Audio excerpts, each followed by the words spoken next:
Thank you so much for being here today with me. Oh. The beautiful Seattle Japanese garden. I know. I haven't been here in a long time. Yeah, same. It's a wonderful place to talk about politics. It's a wonderful place to talk about anything. All right, so you know that we're on a mission to rehumanize others across difference. I'm learning that there are many kinds of Republicans. So our first interview was with a person who was a MAGA. From talking to them, I realized that there are lots of different opinions. So you're our third Republican, and I think third different voice. So you can tell us a little bit about who you are, where you come from, how you came to be. We'll start there. Oh, absolutely. Well, I am born and bred in Western Washington. I grew up in the small town of Port Orchard. Although it was a small town, it was a huge high school. It was the second biggest one in the state, so we had almost 3,000 kids in it, and that's only a 3-year high school. And just to give you some perspective, probably at least 90+% were white. Okay. So we did not have a lot of, diverse people, and most of the people that lived in the area worked at the shipyard in Bremerton, which is what my dad did. So we grew up with a very family-oriented and conservative values. So I was pretty much just raised, as a conservative Christian. We'd go to church every or most Sundays, and we're real strong about family values. So you grew up in a conservative household. Your parents were Republican? They voted Republican? They were. Okay. My dad would occasionally stray, but my mom was definitely diehard Republican. She was actually a member of the Republican Women's Organization in Kitsap County. Now there's a nice blue heron for you. Okay, we're going to get the blue heron on. Interrupt so that we can bring you the blue heron. Right. Yeah, so my mom loved to throw parties. So having a big house, would get to host usually, every few years, get to do it at our house. And anytime, usually it was time for elections, she would sort of recruit us to go out and put up yard signs for whoever her favorite people running were, which were pretty much always Republicans. So. Okay. Did you ever, so you grew up in obviously a loving household, siblings? Oh, absolutely. There were 8 of us, 7 boys, 1 girl. I am number 6. Okay. My mom was married twice, so she had 4 kids with her first husband and 4 kids with the second, which was my dad. Wow. Okay. Yeah. Very, very cool. So, and tight family? Oh yeah, we are still very tight, even now 50 plus years later. So most of them are still in this area. My oldest brother moved to Montana in the 70s. And then the number 4 brother moved to Milwaukee probably in the early 90s. But everybody else is still in this area with some nieces and nephews sprinkled throughout. Okay. And you all kind of stayed similarly politically oriented, so similarly Republican, or did folks spread out, or pretty similar? Most is pretty conservative. Okay. There's a few, and a lot of it. I hate to interrupt you again. Which path would you like to take? Is it the stone path or the bridge? Oh, let's do the stone path. Okay, since you're on that perfect. side. Okay, It's perfect. closer to the water. Okay, perfect. Sorry about that. Yeah, no, that's quite all right. A couple of them, a lot of the ones that tend to lean a little bit more left than right, it's mostly because of their wives. Okay. So if you marry somebody who can be very liberal, and if you start living that liberal life, you can be swayed. So Sure. So yeah, so there's I think 2 of my brothers that are probably moderate with a slight left lean. Okay. And my sister is probably pretty much independent these days. Her values got swayed a little bit because her kids are so liberal, because they live in Minneapolis, which is even more liberal than Seattle is probably city. Okay. So Okay. so her kids do play influence on her political perspective. But you all still very much get along. Oh, absolutely, absolutely. Yeah, one thing we pretty much never do is, we don't usually talk politics around each other. Some of us will that share pretty much the same perspectives all the time. We might complain about something with each other or what have you, but yeah, most of the time we're together. It's all about just being family, so. So this all came up because I realized you don't consider yourself MAGA. No, MAGA is actually a very moderate Republican. What do you mean? What is considered would be basically what MAGA is like a 1980s Democrat.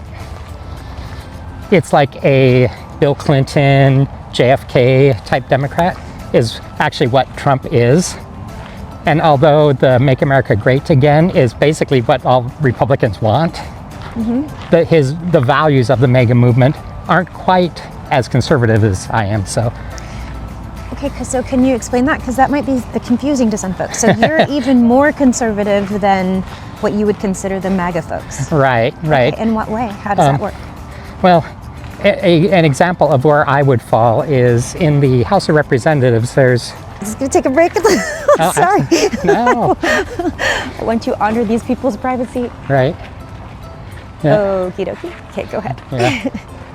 No, the House of Representatives has 26 members that they call the Freedom Caucus, and that's about where I would align with. They're basically more small government, no spending, because the MAGA people, they still spend way, way too much money. And that's where the tariffs fall in, because the further right, we don't want tariffs. The tariffs are definitely more of the liberal perspective, although since Trump brought it up, now the liberals are anti-tariff, but historically they have always been the tariff party. So, and again, all these big things like Trump's big beautiful bill, that is so not what a true Republican would want. Really? What would they want? Well, they would have wanted to, since we have the House of Representatives and the Senate and the President, to cut spending. Because there is so much waste, so much fraud, so much abuse, all that stuff that Elon pointed out when Doge went in there and looked at the books. So yeah, we are definitely, or I am, I won't say I, people that are as far right as I am are definitely small government, because what we believe is the closer the people are to the money, the less apt you are of having waste and stuff. So an example would be, if I'm going to go buy myself something, I'm going to go buy what I want. If I'm going to buy you something, say for Christmas, I'm going to buy something that I think you want. But if I give my brother money to go buy something for you for Christmas, he's probably just going to buy whatever he sees that he thinks will be nice. And if I give him no limit, he's just going to go like buy a real expensive thing that where you might be happy with just some cute little trinket or something. So I think the more local and the more personal everything is, the better. So do you attribute politics to being very closely related to economics? I do. Because of all the spending that's involved in it, and money printing and the interest rates, all of that stuff is all political, yet it affects the economy. The more money you spend, the less the money is worth. The more money you print, the less the money is worth. So yeah, it's all tied, political and economic together. Gotcha. And I know at the rate we're going with, you can't just print money indefinitely. Eventually, the bill's got to be paid, and where are we going to dig up $30-some trillion to pay the bill? So. Gotcha. So are you a Trump supporter? Yeah. Honestly, I think, and I think one of the biggest problems with politics is what we would call the swamp. And that's people that are not voted for or elected and just live in politics. they are the ones that no matter who is the new senator, the new House representative, the new president, they have all these people that work for them, and they're always the same people, and all they really care about is money and power. So it's whatever can we do to better themselves, not better the country. Who is in that category? So who are you describing to be in that category, right? I honestly don't know most of their names because they're all people behind the people. So that they are the problem, but not Trump is not the problem. No, no. But what Trump did that was good was he basically exposed it. Yeah, he exposed how deep the rot went. Yeah, so yeah, no, I like Trump. I think he has done a good job, and we needed somebody to stir up the pot a little bit, so I think he's been great for that. Stir up the pot in what way? Basically open everybody's eyes to everything that's been going on in the country. That's, again, been a lot of abuse, a lot of waste, a lot of, yeah. Which way would you like to go? Do you have a preference? I almost sort of like that little cool little rock bridge there. Yeah, let's try it. Yeah, so. And then so when you've always voted for the Republican candidate, how do you decide who you're going to vote for? Well, what I do is I usually take a piece of paper and I write down the top 20 topics. Is it deeper into the wood or down to the water? Let's go down to the water. Okay. Yeah. And I'll pick the top topics, you know, and it could be crime, taxes, you know, spending, I'm gonna pop right blah, in blah, front blah. of you so you don't end up Okay. accidentally in my shot. There we go. Perfect. Just want to protect your privacy. Alrighty. So what I do is I write down all the top topics, and then I go, here's what I think about all of them. And then here's what, say for the last election, here's what, say, Kamala Harris thought about all of them. And then here's what Donald Trump thought about all of them. And whoever aligned most with me is the person I vote for. And again, probably 49 out of 50 times it's the Republican. I have voted for Democrats before. Have you? Yeah, but it is very rare. When you voted for Democrats, did you end up disappointed, or did you get exactly what you were expecting? Well, yeah, I pretty much got what I was expecting. Okay. It's not that I was disappointed. It's one of those that there really is not a good option, but the better option was the Democrat. So you put a lot of thought into your process of actually voting in a president. Yeah, and well, anything, not even the president, but your representatives, your senators. You do the same thing with Oh yeah, yeah. And like for the representatives and senators, you actually have a history of what they've done in the past. A lot of them will tell you one thing publicly, but do something different. So if they're somebody that's been there for a while, you know, an incumbent, not that you can see my air quotes, then an incumbent, then I look at their voting records. Okay. Because there's a lot of people that say they're Republicans, but then will vote with Democrats. You don't see Democrats do that very often. Very rarely does a Democrat jump party lines, but Republicans do it quite often. And a lot of times it's usually the same ones, the same handful of them. But. When people, I didn't get to ask this with the other folks that I interviewed, but when people talk about the things that are being put into place right now, so the policies, the actions that are being put into place that actually that are harming the population, and it really is coming down on what Trump's decisions are. How does that sort of land for you? I just sort of have to weigh what is good versus what is bad out of the situations. I mean, a good example is deporting all the people that came across the border illegally. Sure. I'm very strong about there's a right way to do things and a wrong way to do things. So if you came over here the wrong way, I would actually like you to go back and come in the right way. But then what happened a lot of times is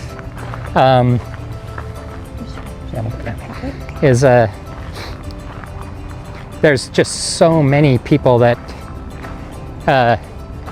you keep hearing these stories about all these girls being raped and all these people being killed and all this stuff from the people that came across illegally. We need a good vetting system. So I know that's hard. I know it's hard for businesses that hire illegals, even though they shouldn't, because it's against the law. But but I understand the sympathy part of it. But you know, I'm a little bit stubborn in the fact that there's a right way to do things and a wrong way to do things, and you got to do things the right way. And then that's true for the people that believe that the way that we're even going about doing that is also the wrong way. What are you saying? So the people that believe that the way that we're coming down on immigration is actually the wrong way. Right. Yeah, So it's nuanced, is what you're saying. Yeah. They need a better process, but that's got to be taken care of with the House of Representatives. But according to the current process we have, whether you like it or not, you pretty much got to stick to it. It's sort of like driving in the state of Washington. It's a law, you have to wear a seatbelt. So every time I get in the car, I put the seatbelt on, even if I'm only driving across a parking lot. I think it's very annoying that I have to, but I do it anyway because... Rule follower. Absolutely. That's too funny. Yeah. All right, and so my last question, and sort of, like I said, a little bit different line of questioning, because I do know you fairly well, is what do you think about the divisiveness that's happening in the country as a direct result of our political climate right now? Oh yeah, it gets worse and worse by the year. I mean, it's and again, I don't know how to fix it. But sometimes you sort of have to break something to get it fixed, get it put back together right. And I think eventually, particularly with what you're trying to do here, is get people to understand that people are people. It doesn't matter what political view you are. It doesn't matter what gender you are. It doesn't matter what race you are. It doesn't matter what sexual preference you are. Inside, you know, we all bleed red. So we're all just humans built up of tissue. And I've done lots of traveling, not nearly as much as you have, but I don't think I've ever met anybody I didn't like. So yeah, I don't know how to fix it, but I think this is a great step in the right direction. Is there anything that you would like to express to people that might be caught up in this crazy fission, this crazy political fission that has overtaken our country? Is there anything that you'd like to? Yeah, you know, and the sad thing is that from an individual perspective here, there's not a lot we can do. All we can do is, you know, get involved. You know, if you're really passionate about it, run for some small office somewhere where you can actually make a difference. And what little difference you can make, hopefully it can snowball into bigger differences. But basically, just remember that people are people. Everybody, mostly for the most part, wants the same thing. We all want to, you know, have a job, have a family, have kids, you know, or not in my case, but and just treat people good. You know, look at people, smile, say hi, have good conversations, and most people will treat you well. Okay, I lied. I have one more question. Oh, you can ask me as many as you like. Okay. This is such a great little walk here. It really is so gorgeous. It's so gorgeous. And it's a great topic, and I learn so much every time I get the honor of walking beside somebody who actually has a story. And so I think for me the tricky part is that there's been a lot of attacks on the character, on the person's character, because there are some things that have come down there in which a human should probably try not to behave. And so how do you reconcile that with and separate it from the actual politics of it, and economics of it? Yeah, well, that's the whole trick, though. Growing up, there were not that many attack ads. It had to have been somewhere around the 90s, maybe the early 2000s. It seemed like every time there was an election, they wouldn't be talking about what they're going to do or what their goals and desires are in the political office. It would all be about how bad the person they're going against is and what they will do that will destroy your life. And that totally turned me off. I mean, usually if I would catch a Republican doing that, it's like, yeah, I don't think I want to vote for him because he's not the type of person that I want in political office. Gotcha. Nowadays, everybody does it, so it's hard to, be too picky. I know we went that way. Do we want to go up this way? Sure. Okay. Gotcha. So yeah, so it is. It's hard because there is so much negativity when honestly I would like the candidates to get out here and say, all right, here's my plan, here's what I am going to do. And there's a neat little waterfall there. Oh, cool. Let's check it out. Okay. And here's what I am going to do if I get elected, and then actually stick to what they say. So many times when they run for office, and this is both sides, say one thing, and then once they get elected, don't do it. Yes, I've never understood that about politics, but that's the way the system is built. I know. It's very confusing. It's just like elections in schools. Yeah. Like you run for 7th grade student council president, you make all these promises about the vending machines and the food, and then you get into office and you realize, wow, you have very little power to do any of that stuff. Right. Like, I really feel like it should be an intern system, right? You need some experience in the White House before you can actually take the job. Oh, I know. I wish, in a beautiful world, I think. But yeah, giving inexperienced people this incredible power over the land is very, kind of just a huge I know. flaw. And that's where the catch, 22 is you need people that actually know what they're doing, yet we don't want career politicians. And again, this is another far right thing, is we definitely would want term limits. We would say, the president's there for 2 terms. Do the senators for 2 terms. Let the representatives do 4 terms because they're only 2-year services. And that way you can keep some fresh blood getting in there. You don't get the people all corrupted by, the big world organizations and stuff. But again, yeah, we need to rule the world. it would be nice. Well, and one thing with me versus a lot of the people is what I say is what you get, and I'm just stubborn enough that if I were into politics, and even if somebody donated to my campaign and they said, well, I want you to vote this way on this one because I gave you that $1 million for your campaign, it's like, yeah, I'm not going to because I don't agree with that. But there are so few people that do that. Yeah, it's tough. It's very tough. Living in a capitalist society is very difficult. Oh, I know. But I still think it's the best type of society to live in. And on that wonderful note, as we head out of the garden, I'm going to pan around a little bit, just take a step backwards so that we can get a view of it. But I do want to take time to thank you so much for coming. If I do this right, I should be able to get it without catching your face there and hug. Okay. Thank you. Thank you so much. This was wonderful. Thank you for taking the time. I appreciate it. Oh, absolutely. It's fun. I could walk and talk all day, so which I think you know already. Yeah. Yeah, it's different doing this. It's really cool to do it with a friend. I love doing it with strangers too and collecting their stories, but it adds something dynamic when having the conversations with a friend. Thank you so much for taking the time. I really appreciate it. Oh, thank you for asking me to do this. Yay, we did it.